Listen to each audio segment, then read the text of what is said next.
who almost embarrassed themselves really badly in Safe Flight today while they were getting their windshield replaced.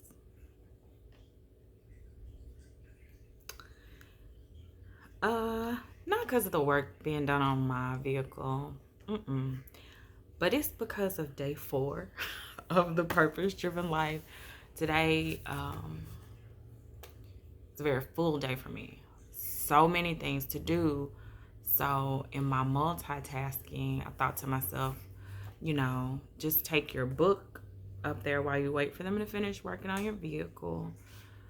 You can do your chapter for the day. You can also listen to the sermon. See, that's one reason why I am really digging the expanded edition of this book. It's because every day there's a different sermon that goes with the chapter that you read for that day. And when I say impactful. So I'm going to dig into why day 4 has been so speaking to me. It might not do it for you, but it did it for me. So the title of day 4 is Made to Last Forever. I think I go into these videos assuming y'all know me, you know my life. I don't know why. So I do need to give you some background and a little bit of context so you understand why this day was so impactful for me. So 2021 was an incredibly challenging year for me. A challenging year for me with my faith, my family relationships. We started off 2021 losing my uncle. He died January 1st. Then my cousin Tamika died on January 7th. Tamika, 5 years older than me. A very unexpected death. It was not something that we anticipated. Fast forward to February the 6th. This is the same year. These weeks are just counting up. Tamika's mother passes away. Then on February the 14th, my uncle passes away. And I shared with you, I think in the last video or the video before that, that my mom was a teen mom. She had me 3 days after high school graduation.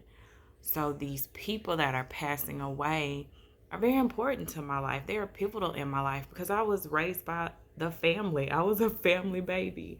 My mom went off to college after she had me. I mean, I saw her, on weekends and stuff when she could come back home. And I knew she was my mom and I knew who she was. But the people that did the day-to-day raising, and the people that I'm in fellowship with day-to-day are the people that I lost. So it's a different loss. My family functions differently, and I'm well aware of that. We're very tight-knit. We're very close. And so it was a very, very, very hard losses for me. Like, I don't even have the words to describe how it changed my life. It changed the way that I thought, and it changed my faith walk. It did. It changed the way that I saw God. It changed the way that I just handled my faith. So 2021 struggle year. And not because I didn't love God, but I was so hurt. I was devastated. None of these, I didn't know that 2021 was going to bring all that stuff, okay? And I didn't know how to handle it. I recognized that this life is temporary. And my sadness really wasn't. I was happy for them. I rejoiced for them and that they got to be free. But that left a huge hole for me. With the exception of my uncle that passed away January 1st, those 3 people that I just told you about, I saw them every Sunday in my Sunday school class. Like, because of the pandemic, we were able to, and I was teaching Sunday school, but that's another story for another day. Because Tamika was like, you got to do it. Anyway, that's a story for another day. So it was a big loss for me. Now, given some space and some time, I was able to rejoice and be thankful that we have spent basically the whole year together studying God's word as a family. Every Sunday morning, that was something I look forward to. My family was going to be on Zoom. We were going to be talking about the Sunday school lesson. And so that just, it impacted my life in so many different ways. So why am I tore up in the safe light? I'm going to tell you. Because made to last forever really puts into perspective that we're not put on earth. Like the time that we're alive on earth is just a little tiny blip. We were created for eternity. This is a good training ground for us, but it's preparing us for what we're going to do when we transition to be with the Lord. Now, the thing is, this applies to you if you are saved. If you know the Lord, if you have decided, hey, Jesus is my choice. I really, honestly, I don't know how people handle loss and grief and just life as a whole, and they don't have a relationship with Jesus Christ. Because I had a relationship with Jesus Christ. I knew him, and man, when I say struggle, I mean it was a struggle. I'm gonna read a couple things to you, and I really am. I'm trying to make my video as short as possible, but day 4 was so full for me. May not be for you. He says, measured against eternity, our time on earth is just a blink of an eye, but the consequences of it will last forever. The deeds of this life are the destiny of the next. And I'm going to let you know why this was so impactful for me. So I told you I lost all those people. I love those people. They are my family. And I'm still working through grief, right? That hasn't changed. My attitude about it has changed. So I'm going to tell you why it was so impactful for me. The last sentence I read to you is, the deeds of this life are the destiny of the next. So I talked to you about my cousin Tamika. She was my ride or die. She was my sister, cousin, friend, super close. We did a lot of things together, and we lived life together. So it was a devastating loss. But I got on Facebook last night, and my cousin had posted a prayer that she found. She was cleaning up her house, and she found a prayer that Tamika wrote. So it's in her handwriting, and she posted it on Facebook. And I talked to her today. She's not going to watch this video, so I'm going to tell you the story. But she was saying that she's not a person that posts on social media, especially something that's like really personal.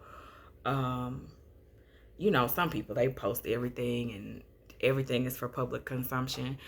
She said when she read it, she was like, you know, she felt the push to share it. And so she was just going to post it on her page. And then she felt the push to tag people, which made her uncomfortable. But she was like, I'm leaning into the push. You know, she's being more intentional about listening to God's voice and doing what he says to do.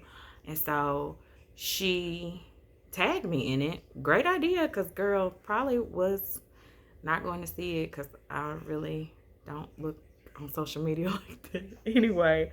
So I read it, and that last line I read to you, I'm going to read it to you again, and then I'm going to read to you the prayer that she found that my cousin wrote. So the last line I read to you are that the deeds of this life are the destiny of the next. So this is the prayer that my cousin wrote. And I also need to say, Tamika was a prayer warrior. If I had something going on in my life, she had God's ear. I would be like, hey, pray for this for me, because this is what I'm struggling with anyway. And because she has God's ear and she was attuned to him and she knew him, like even what I asked her to pray for, that might not be necessarily what she prayed for specifically. Whatever he told her to pray for, that's what she would do. So this is the prayer that Tamika left. Pray that God will not let you miss your destiny. Ask him not to let you hope for things that are not part of his plan for your life. Listen to his voice and attune your heart to his spirit, so that when he speaks, you will know it and know what you must do to see your dream birth into being. Ask him for glimpses of hope along the way, signs to bolster your faith so that no matter how impossible, you do not give up. Ask him to help you know the difference between what you must make happen for yourself and what you must wait on him to provide.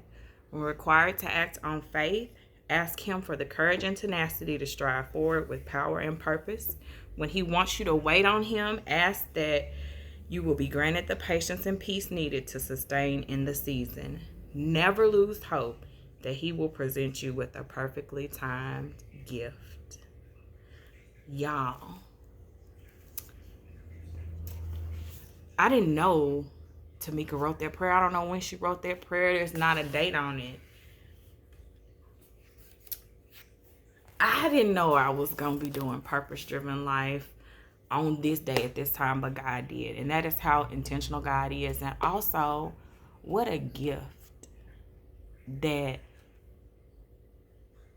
being obedient to God, it blessed not only me, but it blessed so many people that read the post. Because it's in her handwriting. Like, it's not typed out. It is in her handwriting. And just on a scrap of, it's just on a scrap of paper. It's not fancy, nothing, you know.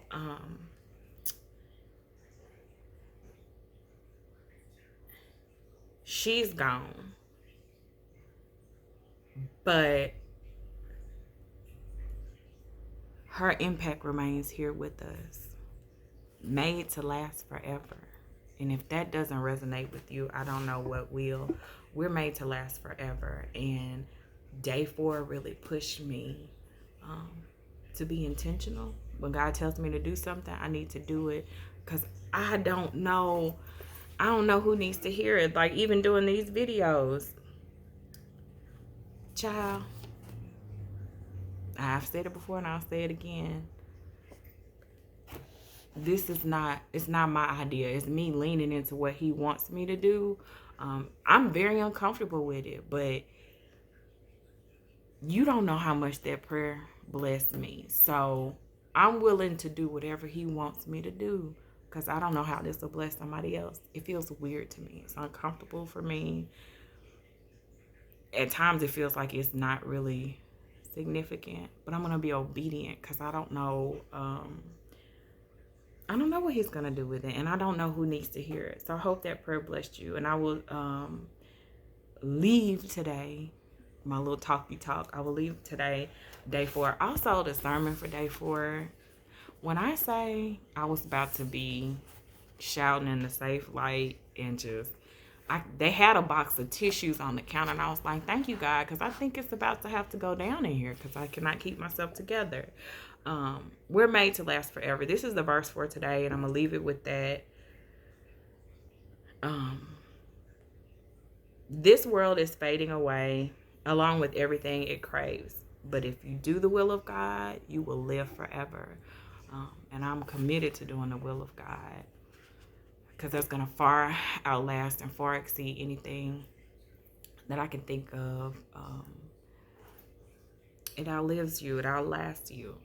My cousin went on up to meet him. She is up there with him fellowshipping, and she is still making an impact on earth today because she followed the will of God.